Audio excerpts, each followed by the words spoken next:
starting every 2 hours. Just like on your favorite cable sports channel, except GSMC Sports Network is absolutely free. Just search. Hello everyone and welcome back into the GSMC Fantasy Sports Podcast, brought to you as always by the GSMC Sports Network. And for our third segment of the day, we are looking at the college football playoffs, talking a little bit more about college football. Now the fantasy football season in the NFL is winding down, and now we transition into at least first round action of the CFP tonight, and then more fun action on the stretch as more important games are played in the CFP picture. The first ever 12-team CFP, might I add. So very exciting stuff down the stretch here in these winter months. But before we get into any of that action, I did want to update you on the top 5 betting favorites here to win it all.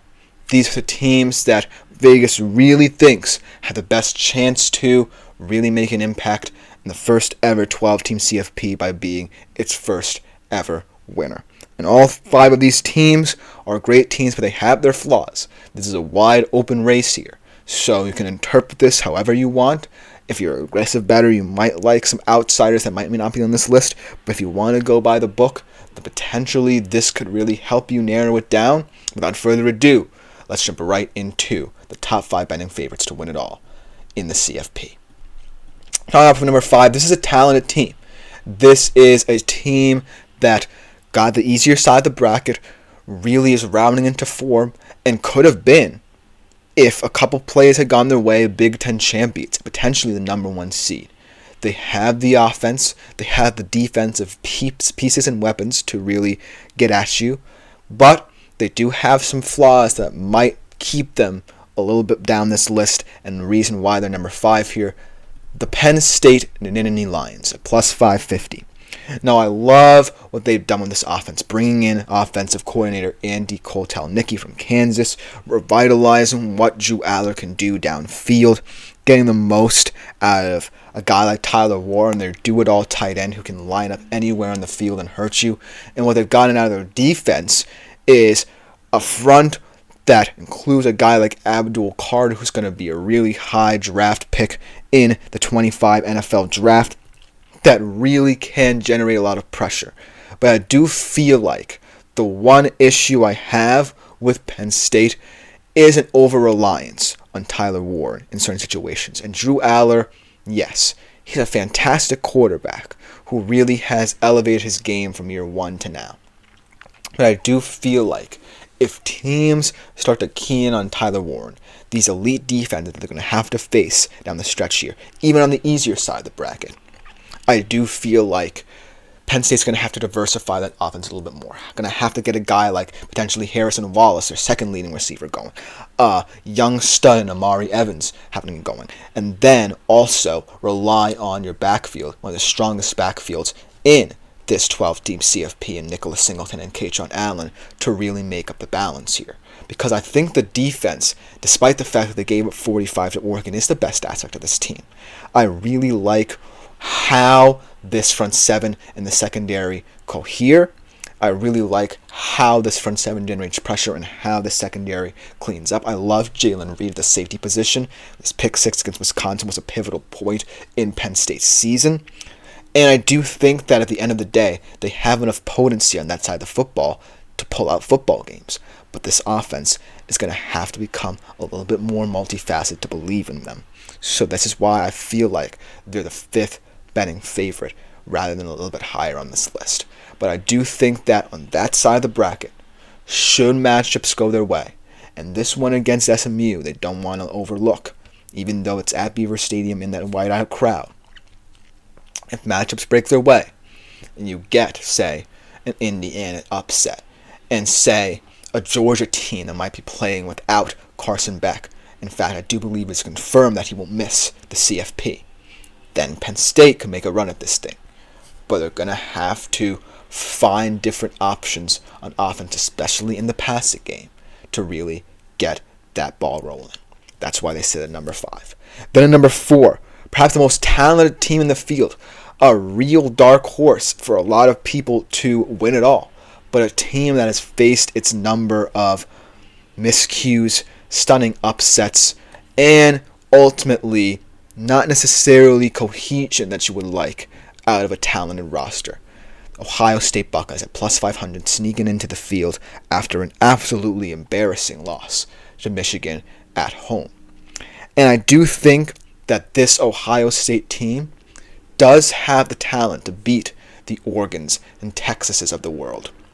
But I do feel like it's going to come down to how this roster handles playoff football. This is their first time, really as a group in quite some time, that they've been to the playoff. And I do feel like that the moment might get a little bit big for them in certain moments, but they have the talent. When you look at this roster on both sides of the football, you're probably looking at the best wide receiving core in this entire field, with Ibuka, one of the most experienced wide receivers in college football, Jeremiah Smith, one of the best youngsters in college football at the position, Carnell Tate, another solid youngster, and Will Howard at the quarterback position, and Quinson Judkins and Travion Henderson, that 1-2 tandem in the backfield. You have the talent there. On defense, JT Tuimoloau, Cody Simon, Jack Sawyer. You have great players at each and every level. Caleb Downs, the Alabama transfer, really bolstering this defense. Really the best roster money can buy when you look at a college football team. But, like I said, if you beat Tennessee at home and have to face Oregon again, will the moment get too big for you? The main thing I've talked about with Will Howard is mistakes, and he's prone to make them in pivotal moments, as we've seen in those two losses. But I do think that Ohio State is one of the most likely teams to catch fire in this field as well, and I do think that if you want to stay in this 5-team realm in terms of how you bet, this could be the quote-unquote dark horse you could feel most comfortable betting on. Just because you know they have the talent, it's just about cohering at the right time. And even on that tough side of the bracket, I do feel Ohio State might just be one of the teams you might not want to face in the semifinal and championship rounds. So that's why I feel like this is a team that's lurking in the background, on the outside looking in a little bit, that people might be doubting after that loss, that might catch fire at the right time. So look for Ohio State to be a dark horse here. Then, at number 3, this team might fall out of this top 5. This was written quite some time ago, so they might have already. But they are the most experienced team in this field. And I do feel that with Kirby Smart at the helm at the coaching position, I do feel you can't count this team out either way. The Georgia Bulldogs. I really think that even though you get the news that Carson Beck is missing the entirety of the CFP, this team still will have a fighter's chance to win it all. They are on the easier side of the bracket. They might have to face Penn State in what could be a physical rock fight. But at the end of the day, I feel like Kirby Smart is the difference maker here. He's someone who's seen it all, knows what it takes to win championships consistently, and has done it with a guy like Stetson Bennett, who a lot of people didn't think could do it, and yet above all odds got them to the promised land. So why can't Gunnar Stockton? And I know he's a little bit raw, hasn't seen much playing time this season, but he did just enough against Texas in the SEC championship game to truly prove that there might be something that Kirby Smart can build upon with him. They're going to have to change a lot of their game scripts to tailor to what he can do, but he still is a stellar athlete, and there's a reason why Georgia is still someone as, thank you for the tip, Meryl Shepard, I appreciate it.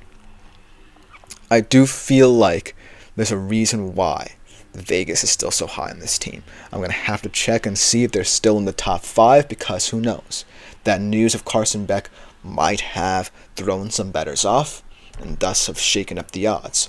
But I still think that Georgia is sitting in a position at plus 480 at this current moment in time, where you don't want to face the experience they have. And even if Gunnar Stockton is just serviceable, not necessarily a superstar, high-level athlete, they can still get the job done. And I feel like this is a team that's sitting in prime position to get to that championship game on that side of the bracket. So look for Georgia to potentially be a surprise, potentially be a betting darling in terms of the experience and because they have perhaps the best coach in this field. Then at number 2, the number 1 team in the country, the number 1 team for quite some time for a reason, the Oregon Ducks at plus 360. And I feel this Oregon Ducks team could have been at the number 1 spot. I'm actually a little bit shocked to see who was at the number 1 spot, even though as a fan I'm not mad at it. And that kind of gives it away, but we'll get into them in a second. But the reason why I like Oregon here is that at plus 360, when you look at their strength of record, their strength of schedule, their undefeated record, despite the fact they got out to that rocky start early in the season where they played close against FCS Idaho and fellow CFP team Boise State, I do feel like the Oregon Ducks are the perfect complementary football team. You have Dylan Gabriel, most experienced college football quarterback right now, one of the top players in all of college football history in terms of stats, one of the top passing yards leaders, potentially could be when this is all said and done. Then you have receivers like Tez Johnson, Texas A&M transfer, Evan Stewart, who are real field stretchers. You have Jordan James, an underrated running back in this field. Then you combine it with the defense. Jordan Birch, yes, he's been battling injuries, but when he's playing, a real menace up front. The best Younglele brother, Matayo Uyunglele, really seeing a sophomore surge, being one of the best players on that defensive unit. Combine it together, and you get a team that is going to be very tough to beat, both tactically and physically. And so that's why I feel like this team could make the case for number 1. But I do feel like the difference between them and this number 1 team is that there are so many storylines that could play into this number 1 team in terms of betting odds surge. And I feel like even though I'm a fan and I don't want to be too biased, I can see where Vegas is coming from by having them as the number 1 team, despite the fact I was very surprised to see them there initially. And the number 1 team is the Texas Longhorns at plus 360. And I feel like the reason they're here is 2 things. The fact that you're having the discussion about Quinn Ewers and Arch Manning, that QB situation, and B, this elite defense on that side of the bracket, combined with the way Texas can play with Quinn Ewers. It's going to be very physical. Should Quinn Ewers be the guy that Steve Sarkisian relies upon in terms of heavy dosages of Trey Wisner and Jaden Blue and short to intermediate passes to guys like Gunnar Helm and Matthew Golden.